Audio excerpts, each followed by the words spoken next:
Hello student, हमारे YouTube channel में सभी का स्वागत है। तो आज हम इस वीडियो में बहुत ही इम्पोर्टेंट और बहुत ही नॉलेजेबल टॉपिक लेकर आए हैं, रिप्रोडक्शन। तो पिछले वीडियो में मैंने रिप्रोडक्शन के बारे में इंट्रोडक्शन दिया था। रिप्रोडक्शन क्या है, कितने प्रकार के होते हैं। तो दो प्रकार के थे। आपका एक था सेक्सुअल रिप्रोडक्शन यानी कि लैंगिक जनन, और दूसरा हमारा था क्या था, एसेक्सुअल यानी कि अलैंगिक जनन। उन दोनों का मैंने एक सटीक अंतर बताया था, डिफरेंस बताया था कि इन दोनों में मेनली क्या डिफरेंस है। बहुत ही सटीक डिफरेंस था, बहुत ही सिंपल लैंग्वेज में था।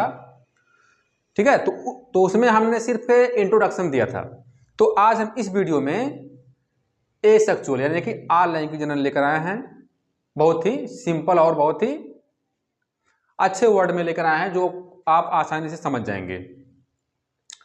तो जैसे कि आप लोगों को पता होगा कि जो मेन जो डिफरेंस है सेक्सुअल यानी कि लैंगिक जनन में, एसेक्सुअल यानी कि अलैंगिक जनन में।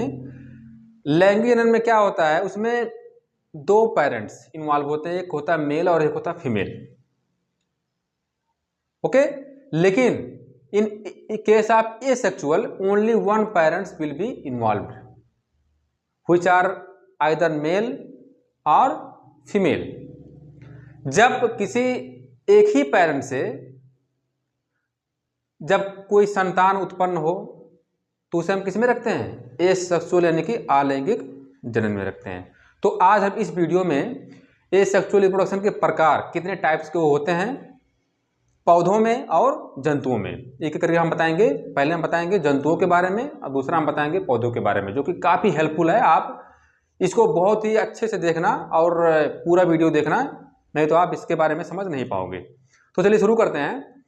तो जैसे कि मैंने क्या कहा है कि अलैंगिक जनन जो होते हैं उसमें क्या होता है, जब किसी सिंगल पेरेंट से कोई न्यू ऑफस्प्रिंग या फिर कोई संतान उत्पन्न हो तो उसे हम किस में रखते हैं, अलैंगिक जनन में। ओके, तो देखिए हम शुरू करते हैं। पहले जंतुओं में अलैंगिक जनन निम्न प्रकार के होते हैं। पहले हम शुरू करेंगे एनिमल्स यानी जंतु में। तो देखिए पहला हमारा क्या है, बाइनरी फिशन यानी कि द्विखंडन। अब देखिए नाम से मालूम पड़ रहा है द्विखंडन, द्वि मतलब दो, खंडन मतलब बढ़ जाना। ऐसे ही आपका इंग्लिश में है बाई, बाई मतलब दो। ठीक है, बाइनरी फिशन मतलब कि क्या हो, कोई एक पेरेंट्स हो वो अपने आप को डिवाइड करके, ठीक है, दो मतलब कि खंडों में बांट ले, उसे हम किस में रखते हैं, बाइनरी फिशन यानी कि द्विखंडन में। तो चलिए शुरू करते हैं। इसमें देखिए हम इसके अंतर्गत जीव दो भागों में बढ़ जाता है। जो आपका द्विखंडन है इसमें क्या होता है, जीव दो भागों में बढ़ जाता है। जैसे आपका है अमीबा, अमीबा को हम अमर जंतु के नाम से भी जानते हैं, आप लोगों को पता होगा, क्योंकि उसको हम अगर हम टुकड़ों में बांट दें तो प्रत्येक टुकड़ा, प्रत्येक पीस एक न्यू एनिमल्स यानी कि न्यू अमीबा का निर्माण कर लेगा। इसीलिए हम क्या बोलते हैं उसे, अमर जंतु।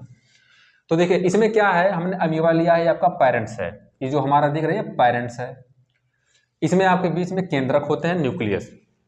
अब देखिए दूसरे में क्या हुआ, इसमें आप केंद्रक का विभाजन हुआ यानी कि न्यूक्लियस का विभाजन हुआ। आप लोगों को पता होगा न्यूक्लियस में क्या होता है, डीएनए होता है, जेनेटिक मटेरियल होता है। जो आप तो अगर आपका न्यूक्लियस में विभाजन होगा तो उसके डीएनए में भी विभाजन होगा। अब नेक्स्ट देखिए इसमें क्या है, जो अमीबा है अपने शरीर को विभाजित कर रहा है। ओके, तो जो अपने शरीर विभाजित किया तो हमने देखिए इसको पहले दर्शाया काले पेन से, इसको दर्शाया मैंने नीले पेन से। ठीक है, फिर उसके बाद में चौथे फिगर में देखिए ये दोनों अलग हो गए, काला वाला ऊपर चला गया अमीबा और जो नीले वाला है वो नीचे आ गया अमीबा। ठीक है, तो देखिए काले वाले में काले वाला न्यूक्लियस यानी केंद्रक पाया जाएगा, नीले वाले में नीले यानी न्यूक्लियस और केंद्रक पाया जाएगा। ओके, तो इसमें क्या हुआ है, एक ही जंतु यानी कि देखिए यहाँ पे पेरेंट्स है और ये विभाजन किया दो ऑफस्प्रिंग में यानी कि दो संतान में। ठीक है, अब नेक्स्ट हम देखेंगे मुकुलन यानी कि बडिंग। अब ये क्या है, इसमें हम देखेंगे जब कोई जीव अपने शरीर के ऊपर गांठ यानी कि आउटग्रोथ की समान संरचना उत्पन्न करता है, जिसे हम क्या कहते हैं, बड यानी कि मुकुल कहते हैं। कोई जीव है अपने ऊपर क्या किया, अपने शरीर के ऊपर एक गांठ लायक संरचना उत्पन्न किया, जिसको हम क्या बोलते हैं, आउटग्रोथ के नाम से जानते हैं। तो उसे हम क्या कहेंगे, बड कहेंगे यानी कि मुकुल कहेंगे। जैसे आपका देखिए हाइड्रा है, हाइड्रा आपका पेरेंट्स है, इसने क्या किया, अपने शरीर पर एक बड यानी कि मुकुल उत्पन्न किया। वो धीरे धीरे जो मुकुल आपका बढ़ता गया बढ़ता गया बढ़ता गया और लास्ट में क्या हुआ, वो इससे डिटैच हो गया, यानी कि अलग हो गया, सेपरेट हो गया, किससे, पेरेंट से, और अपना एक नया शरीर का निर्माण किया।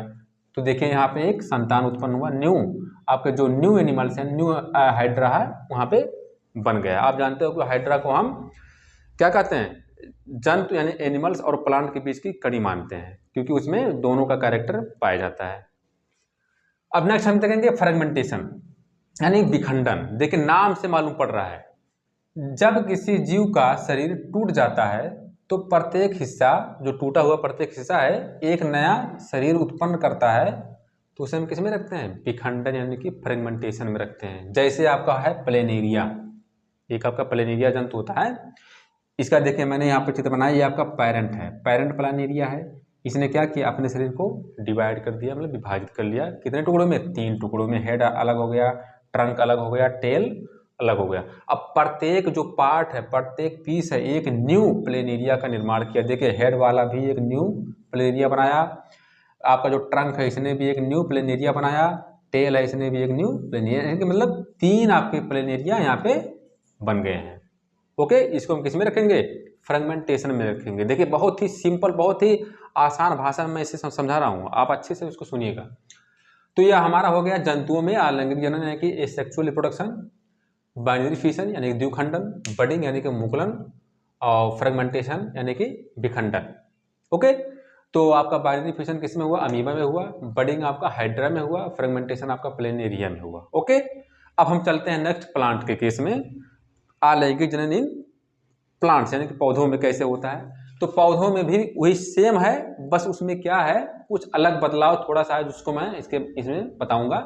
तो पौधों में अलैंगिक जनन निम्न विधियों द्वारा होता है, इसमें भी होता है। पहला आपका बडिंग है, मुकुलन है। तो इसमें भी क्या है, इसके अंतर्गत जब कोई पौधा अपने शरीर के ऊपर गांठ यानी कि आउटग्रोथ के समान संरचना उत्पन्न करता है, जिसे हम बड यानी कि मुकुल के नाम से जानते हैं। तो इसमें मैंने लिया है पोटैटो, क्या लिया, आलू। जैसे कि आप देखे होंगे, प्रैक्टिकल किए होंगे, जब पोटैटो यानी कि आलू को जब हम काफ़ी समय से रख देते हैं, ठीक है, तो क्या होता है, उसमें से एक छोटा छोटा गांठ यानी मुकुल निकल आता है ना, उसी को हम क्या बोलते हैं, बडिंग। वो अपने आप को बड के द्वारा रिप्रोडक्शन कर रहा है। तो देखिए यहाँ पे क्या, एक पोटैटो पेरेंट पोटैटो है, इसने क्या किया, अपने शरीर के सरफेस पे क्या किया, एक छोटा सा मुकुल यानी कि बड आउटग्रोथ उत्पन्न किया। फिर वो धीरे धीरे बढ़ता गया, धीरे धीरे बढ़ता गया। अब बढ़ते बढ़ते क्या हुआ, ये जो पेरेंट्स आपका जो पोटैटो है, इससे अलग होकर एक नया शरीर का निर्माण किया।